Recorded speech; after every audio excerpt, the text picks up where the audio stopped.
Hey, what is going on, everyone, and welcome to what may be the most important day of the week or the month or the season, because we do have the Road Ahead blog finally got published this morning, and I want to give you guys my take on it, and also some things that I do want to talk about afterwards with regards to whether or not we got everything in there that supposedly we should have got based on some of the data mines or what other people have put out. Other content creators were talking about this sort of leaked source regarding that, so I want to kind of compare the two and see whether or not we did get everything that was kind of in that. You guys may have seen that. I'll try to show it up later on. And then I do want to kind of talk about and kind of round it up with, you know, is that enough? Is that what we're expecting? Is that what we want? What more is missing? You know, those kinds of things. So stick with me, guys, and without further ado, let's get this roller coaster show started.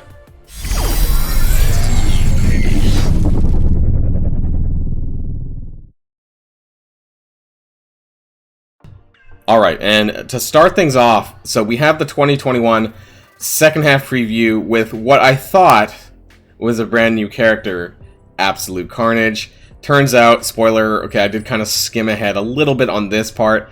It is a costume, so unfortunately it's not another character. I'm a little bit disappointed on this part. I did think that it was going to be a brand new character. That being said, let's carry on though and see what else there is in here. So greetings, Marvel Strike Force fans. Certainly lots happening in the first half of 2021. A lot of time spending time reading feedback, and there's a lot. Believe me, guys, there's a lot of things wrong currently, but let's hope that some of these things do get addressed. So please keep in mind that dates can shift and, you know, subject to change, blah, blah, blah, blah. We know this. And provide a bit of a preview into what we're planning in early 2022. So the player journey. Behind the scenes, the dev team has been talking about how several updates will happen in succession over the coming months. We call this the player journey, as we're metaphorically setting players down a path that has checkpoints and goals. That's kind of interesting because a lot of people, when they come to me, they say that there's not really a lot of concrete paths or sort of goals. They don't always know what they're doing necessarily when they start the game, because there's a lot of characters in the game as well, and so this hopefully will help. So let's carry on. T2 ISO Blue. We recently released this for the Doom raids and some limited time offers. While this is in itself not news, essentially the beginning of the journey and leads directly to the... Okay, so we know, guys and gals, that T2 ISO 8 Blue is going to be the lock behind future content. We kind of knew this to be true, but it looks like this probably is going to be the case. Player level 85, we knew this was coming as well, but let's see. Get ready to earn XP and improve your commander to 85. Yeah, we mentioned this. Gold into the monthly economy to ensure that your progression feels good. Recent infusion into the gold economy, and I do want to say that they kind of hiddenly... That's not a word. I don't know. Is that a word? Hiddenly added in gold that recently, particularly, that they didn't really mention beforehand, but we'll talk about that a little bit afterwards as well. As it's been about a year since the cap was raised to level 80, this improvement will insist in getting through some of those challenges that are particularly daunting, aka not having enough gold to do what you need to. Unlike the level cap increase last year, the next iteration of gear tier will come at a later date. Okay, so Gear Tier 16, not going to be the same patch as level 85 from what it looks like. Orange Gear Economy Update will be increasing the availability of Orange Gear pieces, paying particular attention to the unique pieces. So this is the Tier 13, what they call the Superior Uniques. These are the ones that you need in droves, you know, from Tier 13, 14, 15, where it goes 12, 24, and 25, or a grand total of 61, all the way up to Gear Tier 15. So it doesn't seem like they're saying how that's going to happen, but hopefully we get some more details about that, because that's important. Really, all they need to do, guys, is just kind of make it guaranteed drop in one of the orange gear raid orbs. That's what they do in the purple gear orb. I don't know why they don't do the same for the orange orbs. Gear Tier 16. The next level of power will be available to your roster with Gear Tier 16, instead of it being another iteration of orange gear, breaking with tradition, and it's going to be teal. Teal. Turquoise? Teal. I don't know, like a light blue? What is this, like? I know what teal is, but I mean, this is really weird. It's not red, it's teal. By moving to the next color tier, we can increase accessibility to orange gear and help players get to features like Dark Dimension 4 faster. The teal tier will It's just so weird to say that TEAL tier. Also because it's like 2 T's. I don't like that. We'll have a simplified structure to make it easier to track which pieces you need in the future. Okay, so it sounds like less gear parts in general, that maybe there's just going to be like, kind of like gear tier 15, where it just has the 2 uniques. Maybe that would be nicer? I don't know. Doom Raid 2, this will be one of the primary ways to earn gear tier 16 TEAL gear. We kind of suspected this to be the case, and the ISO 8 requirements for characters to enter will be ISO T2 ISO blue. Now, it doesn't say what level of blue, but we do know that blue is going to be required. Again, I suspected this to be the case for quite some time, but now we have it confirmed here. So basically, in order to get to Doom Raid 2, you're going to need to do Doom Raid 1 because it's a natural progression, because you need to do Doom Raid 1 in order to start collecting blue ISO orbs in order to get you into Doom Raid 2. So yeah, you guys really need to plan ahead. If you got, and I have a video in the near future talking about this, how to prep for Doom Raid, because if you haven't started on Doom Raid 1, you really need to do that, because otherwise you're going to be months and months behind, unfortunately, on the blue ISO the grind there. And the trait requirements will mirror Doom Raid 1 exactly, so you can build the same characters. Kind of expected that as well, otherwise it would have been really messed up. The rewards available here will grant progress towards T2 ISO 8, but the exact details are still being worked on. My guess is that Doom Raid 2 will also give us maybe ways to get the blue level 4 and 5 ions, because those are not currently in the game. So my guess is if you want to go beyond level 3 blue, that you're going to have to do so in Doom Raid 2, and that Doom Raid 1 will be for level 1 through 3 blue, something like this. Dark Dimension 5. First 4 chapters have been leading up to this moment. The epic 5th chapter of Dark Dimension will have a gear tier requirement of 16, and certain character traits kind of need this. There may be some additional requirements, which are still to be finalized. Okay, this might be something to do with like legendary characters or certain characters being excluded, because that's what they did in Dark Dimension 4 with the inclusion of the legendary lane, because of the way certain characters, namely Phoenix and Ebony Maw, health drainers, those kind of things, and how they work.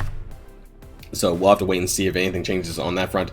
Should you succeed, you will harness the incomparable power of the Cosmic Conqueror Dormammu. Okay, so that was... I wasn't sure if this was going to happen or not, because that was mentioned in this sort of what I call this kind of hokey data mine, or this leak that was suggested. But hey, that's the concept art for Dormammu, looking very Dormammu. That's I haven't seen every iteration of Dormammu, but we got the flaming skull.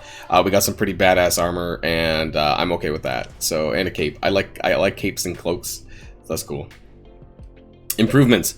Alliance War. So this is kind of important, but you guys know that I really don't put a lot of stock into Alliance War, so no matter what changes here, I don't plan on changing the way that I play Alliance War. So let's read it out.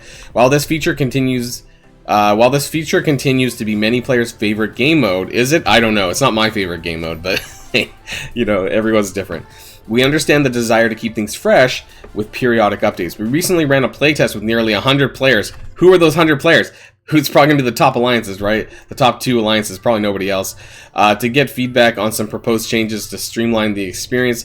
The feedback provided by those players gave us some clearer directions on how to improve the experience, and we're implementing those changes in the second round of playtesting in the near future. Okay, so they be sure to read our weekly Friday post for more updates in the near future. So, no details. That was kind of a letdown there. But right, moving on. Real-time Arena, another really big flop. Okay, what's going on here?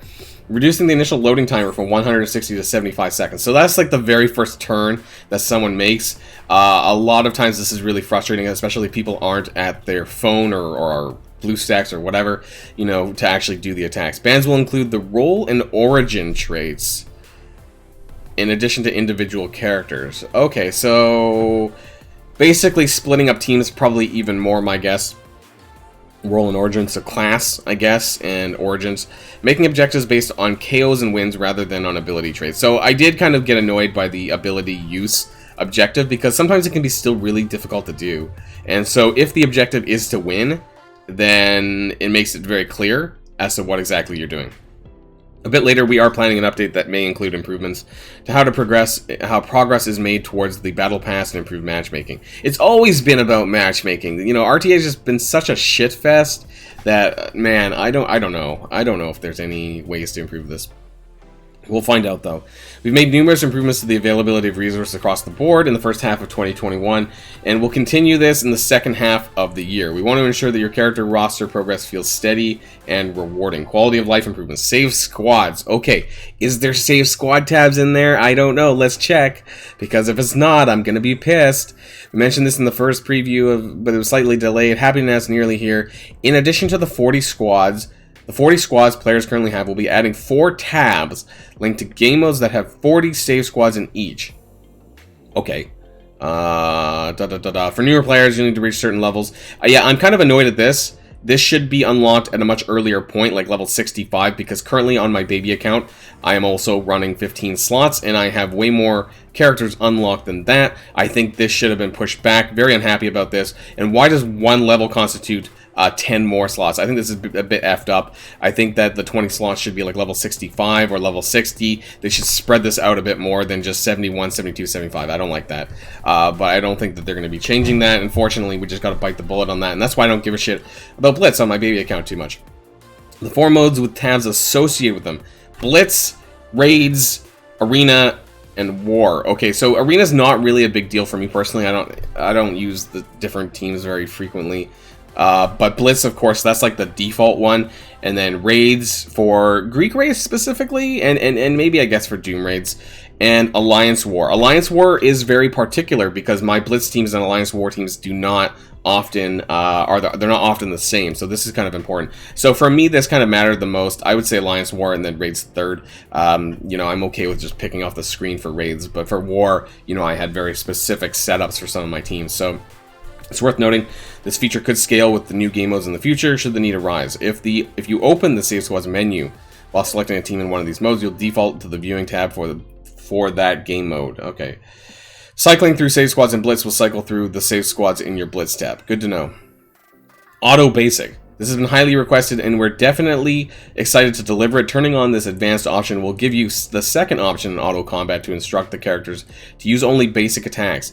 This will especially be helpful in modes like Raids, yes, absolutely, and especially with Symbiotes and some others who are very strong with just basic attacks anyways, where you likely want to save special and ultimates. So there was one concern that was raised on Reddit. Now, I don't have it open right now, but basically whether or not this would impact auto Blitz simming. Because if you had auto basic combat available to use, whether or not the AI would actually think you're auto basicing. I know this is a bit out there a little bit, but whether or not the AI thinks that you're solely only using basic attacks, therefore losing a Blitz match on that, if it's activatable somehow in the advanced menu, advanced settings, that kind of stuff. So yeah, I don't know if that's a concern at all or not. We'll have to wait and see until we actually get it. Sort by character level. Okay, I'm apparently we need this. Expanding API features. Was this even a thing? Because like I remember trying to get access for this and I didn't. They rejected me, I think. So I don't know what's going on with this. I'm not going to talk about this because it seems useless. I don't know anyone who actually has access to this. Let me know if you find this useful or not. More costumes. So, right. I thought this was going to be a brand new character. Absolute Carnage, confirmed to be Absolute Carnage, costume anyways, not new character, and the Taskmaster Black Widow movie costume. Yeah, I'm not going to spoil the movie, but was not too happy about how this turned out. In early 2022, we usually keep the scope of these previews limited to 6 months, but there's something particular that we want. New game mode. Okay, we're thrilled to announce the brand new game mode, Grand Tournament. Okay, so this was mentioned in that thing I'll talk about, and I want to cross-reference that with this blog post later just to see what was maybe not in there. We want to create an experience that gives the players the opportunity to flex the power of your top teams and use many of the best characters in your roster in new and exciting ways. This mode will test your skills in offense, strategies on defense, and ability to adapt to a shifting battlefield. I don't know what that means, shifting battlefields. Is that a code for something? We'll share some of the details on how we're designing the features, but do keep in mind, subject to change, of course. Tournament structure. Players get mashed into a large group and will take turns fighting each other over the course of the week. Players will battle opponents based on a Swiss system tournament. Non-elimination with multiple rounds. So basically what that means is kind of like there's 8 players. I don't know, oh god, I don't know how to explain it, but you know, you go through each and you fight each person in your bracket and then they count up the wins and losses. essentially. So if there's 8 players, you would go across the other 7, and then you would count up the wins and losses. I think that's what that means. Victory points will be earned and accumulated over multiple rounds and tallied at the end to determine ranks. So that's kind of neat. But you're going against the AI presumably, and not like RTA, right? That's what I'm assuming it to be. Otherwise, you both would have to be on at the exact same time. In the setup phase, players assign several teams into defense into rooms. These teams cannot be used to attack. In the attack phase, players attack the opponent's defending rooms. Okay, so this is kind of like single-player war. I haven't played a lot of Star Wars Galaxy Heroes, but this sounds all very similar to something that happens there, my guess. But do let me know in the comments down below if I'm getting things wrong here. To keep things fresh, tournaments will have rotating different rules for the rooms. They'll affect the offensive and defensive teams. So maybe who can go where, or who you can play, that kind of thing. Tournaments will be part of a season lasting several months. Well, not just, 2 weeks or 4 weeks. All the victory points earned in that time will place players into the divisions. The better. Okay, so leaderboards, seasons, rankings, that kind of stuff, very common for things like war, but seems like it's going to take place over several months rather than a couple of weeks. Okay, a lot of fluff here. The question is, why isn't this here now? Like, I feel like they've had a lot of time to do this, but why are they waiting until 2022? I feel like this needs to be here by the end of the year. I know it's not going to happen, but I feel like it's just keeping us on a ball and chain until something new and better happens. But I'll be honest, after clearing Dark Dimension 4, I did get a little bit bored. I do get a bit bored from time to time here. And I think that keeping things fresher by, giving it to us faster. And actually no talk about campaigns, new campaigns at all. So that's one thing I want to say right here. That's about wraps it up with weekly blogs on Friday, blah, blah, blah, blah, blah. So a little bit of disappointment that we're having to wait into 2022 as some unannounced date for this new grand tournament. Let's talk about this.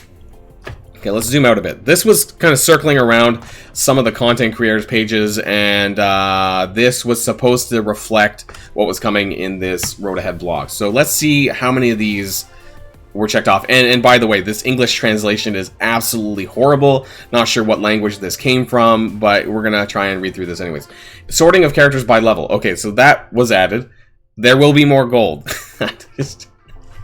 Okay, so I do want to bring up, because I think my game's still active, the places where there are more gold.